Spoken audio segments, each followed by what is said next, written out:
Ernest Mayr, 1928. Ernest Mayr, a German zoologist, set off for Dutch New Guinea to collect plants and animals. Recently graduated from graduate school, Ernest lacked field experience, but had a long love for birds and enthusiasm going for him. Most importantly, financial backing from British banker Lord Walter Rothschild. Rothschild had a tremendous bird collection, and the hope for Ernest would add to it. Ernest Mayr for 2 years traveled through mountains and forests, fighting off bad weather, illness, and treacherous paths while encountering natives that have never seen westerns. Success. Mayr brought back many species new to science, including 26 species of birds and 38 species of orchids. Ernest Mayr had now launched his stellar career as an evolutionary biologist. Mayr lived to be 100, and during his lifetime produced a streamline of books and papers. 1963. Animal Species and Evolution. Ernest Mayr. When he totaled up the names that the natives of New Guinea's African mountains applied to local birds, he found that they recognized 136 types. And Western zoologists, using traditional methods of taxonomy, recognized 137. With the correlations between the two groups with very different backgrounds, Mayr was convinced that this continuous in nature not arbitrary, but an objective fact. Discontinuous. Indeed, the most mesmerizing fact about nature is that it is discontinuous. When you look at a plant or an animal, each individual always falls into its very own discrete group. When you look at a cat, you can identify it as a lion, panther, or so on. Clusters. Groups of organisms that reproduce sexually. These clusters are known as species.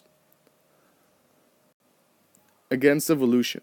Discrete clusters are known as species. Now, this might seem like a problem to evolutionary theory, which is a continuous process.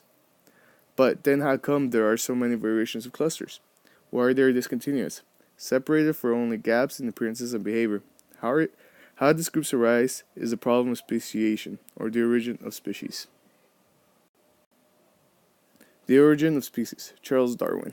Darwin didn't see the discontinuities of nature as a problem to be solved, but thought that these discontinuities would be favored by natural selection. While Darwin did figure out how and why a single species changes over time, he never explained how one species splits into two. Why is it important? Because if speciation did not occur, there would be no biodiversity at all. Recognizing species, a group of individuals that resemble one another more than they resemble members of other groups. This is the morphological species concept. Example, tigers would be defined as all Asian cats whose adults are more than 5 feet long and have vertical stripes on their orange body. This definition, however, like with sexual dimorphic species, males and females can look very different and can be confused as different species under these definitions, then followed by geographic areas. Humans, for example, live in very different geographical locations, so they'd be classified as different species. However, some groups of species that look exactly alike, even under a microscope, can't be told apart are classified as different species by biologists. These are called cryptic species. Why do cryptic forms look so similar to other species? Well, they coexist with them in the same environment and location, but do not and cannot hybridize with one another, thus being reproductively isolated. 1942. Ernest Mayr and Russian geneticist Theodosius Dovzakis realized this, and in 1942, Mayr proposed a definition of species that has become the standard for evolutionary biology. A group of interbreeding natural populations that are reproductively isolated from other groups. Biological species concept. There are certain reproductive barriers that keep related species from mating.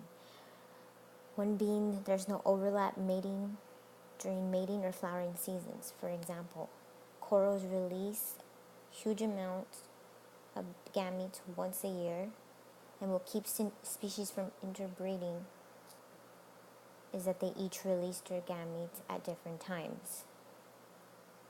There's sexual attraction, which is species have different mating displays or form pheromones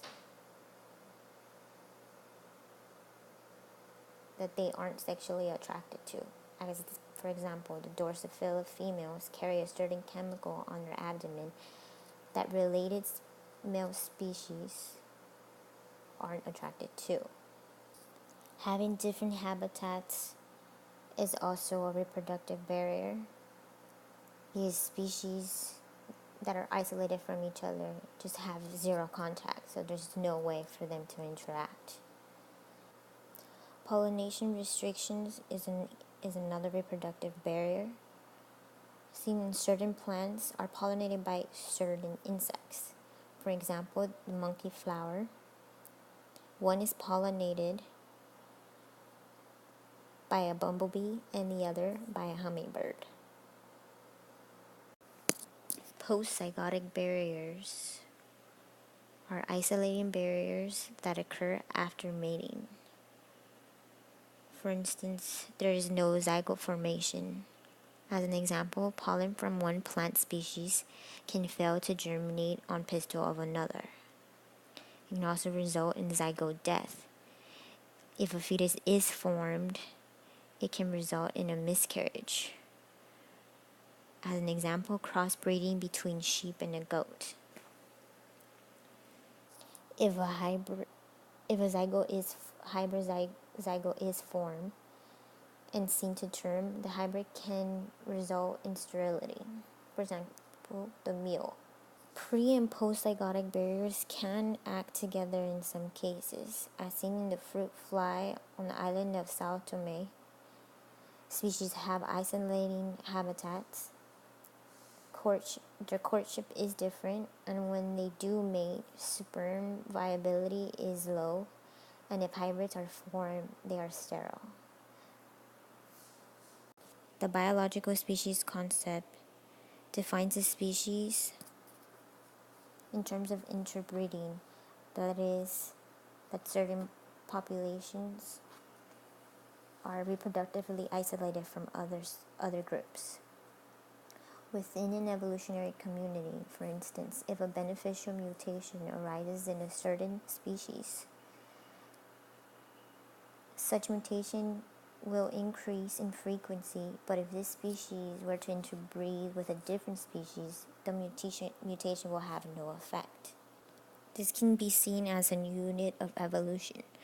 Species have similarities in appearance and behavior because they share genes, and the lack of interbreeding between different species living in close quarters is what maintains diversity. It can explain how reproductive barriers evolve, but it can't always be applied. For instance, in extinct organisms, which can only be based on appearance between species. Such organisms are classified by their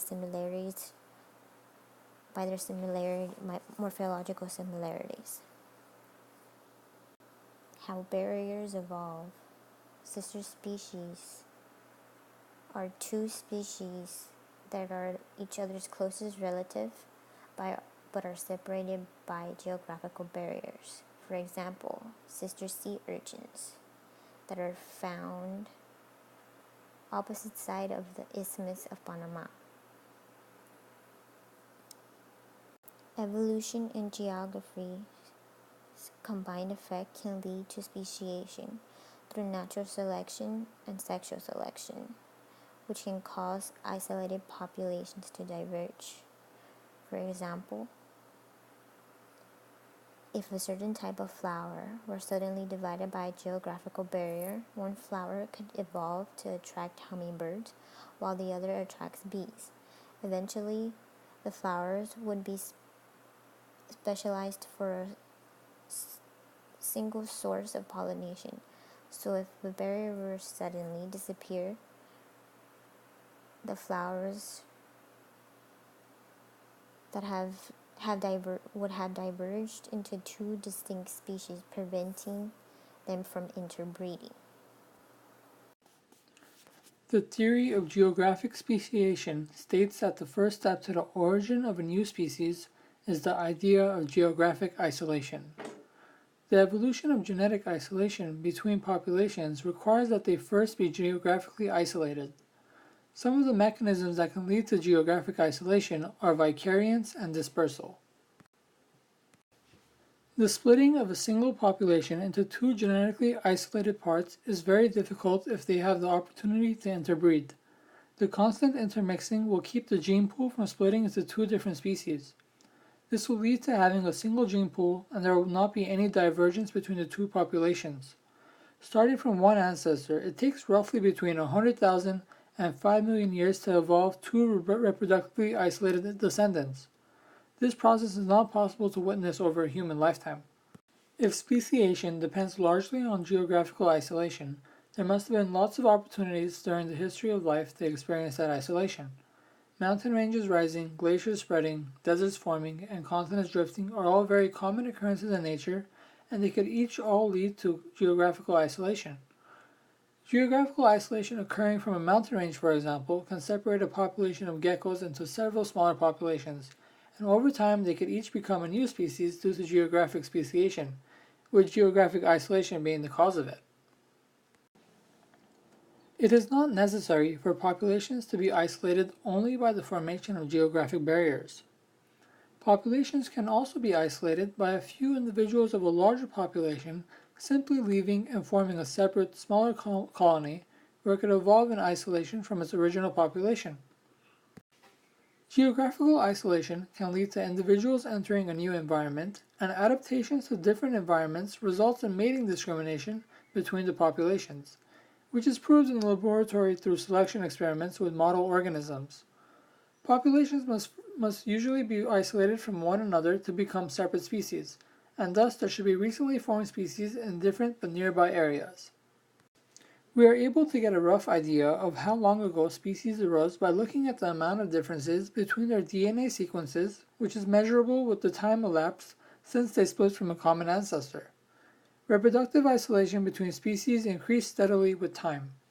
In nature, we are able to see many examples of geographically isolated populations leading to reproductive isolation and at different times of the process. We can use these examples in nature to make inferences on how the process of reproductive isolation through geographically isolated populations occur. Through the process of divergence, reproductive barriers develop as a byproduct of evolution. Sympatric speciation. This form of speciation is a rare form in which new species arise in small areas without any isolation, meaning the species exist in a small area during the same time. One good example of sympatric speciation, which I'll cover in oncoming slides, are the palm trees on the island Lord Howe. Two special forms of sympatric speciation that are expressed especially in plants are called allopolyploid speciation and autopolyploid speciation. Sympatric speciation allows us to witness evolution within a human lifetime, potentially satisfying critics who doubt the theory of evolution. Sympatric speciation is so rare because interbreeding does not allow for species to become reproductively isolated. Mathematically, it is possible for sympatric speciations to occur, but doesn't seem probable unless under restricted condition. However, natural examples do exist. One way to observe sympatric speciation in nature is to study habitat islands, which are small portions of isolated terrain that do not contain any geographic isolation. One example of a habitat island is the island of Lord Howe, an oceanic island in the Tasmanian Sea, 350 miles off the eastern coast of Australia. This small island contains two species of palm trees, even though it's only 5 square miles. These palm trees pollinate through wind, meaning that geographic isolation couldn't be the reason why these palm trees speciated, leaving only sympatric speciation. Another way sympatric speciation can occur is through allopolyploidy and autopolyploidy. It requires a hybrid of two different species that live in the same area. Also requires that the species have different numbers in chromosomes. This type of polyploidy is extremely rare and involves the formation of sperm and egg with high chromosome numbers to join in 2 successive generations. However, autopolyploidy only requires one species to germinate itself, and only requires a doubling of chromosomes. Sympatric speciation through auto and allopolyploidy can occur in a human lifetime, completely destroying the argument of didn't see it, didn't happen. These rare events of sympatric speciation shed some light on the mystery of mysteries, also known as the origin of species.